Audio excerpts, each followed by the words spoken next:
Cơm bon chảo đũa các bạn. Cơm bon chảo đũa. Chưa có gì hết hả? Bây giờ mình sẽ ấy sữa chị kìa. Có cái này nó có vô. Cái ngựa hát chụp giật cùng là ấy cái này cũng vô nè. Khoan ấy cho nó. Mình làm thích thôi. Ai chấp đỡ cho em luôn đi. Rồi. Chưa không biết đỡ em đỡ gì nữa. Chúng ta tụi mình đã đổi cái bát rau mới cho các bạn.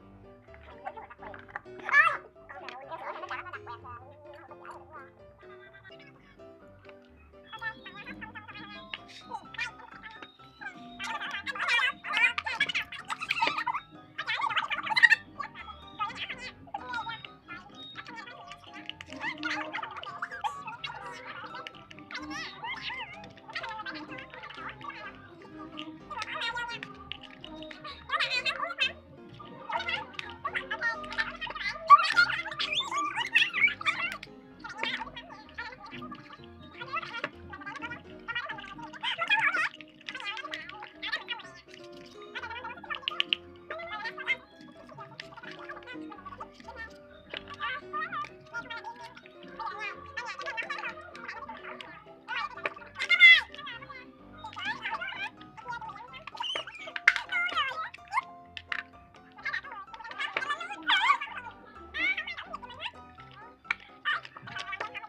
Cười lên coi, cười lên.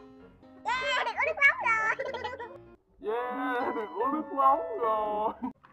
Ok các bạn, đây là nước mắm của chúng ta đây. Nước mắm thiệt 100% nha. Rồi bây giờ Na sẽ uống. Đây, nắm chặt cái tay.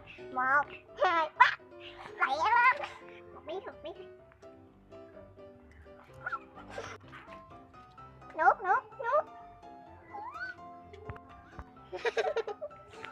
Sao, ngon không? Nước mắm ngon không? Ngon quá ha các bạn ha.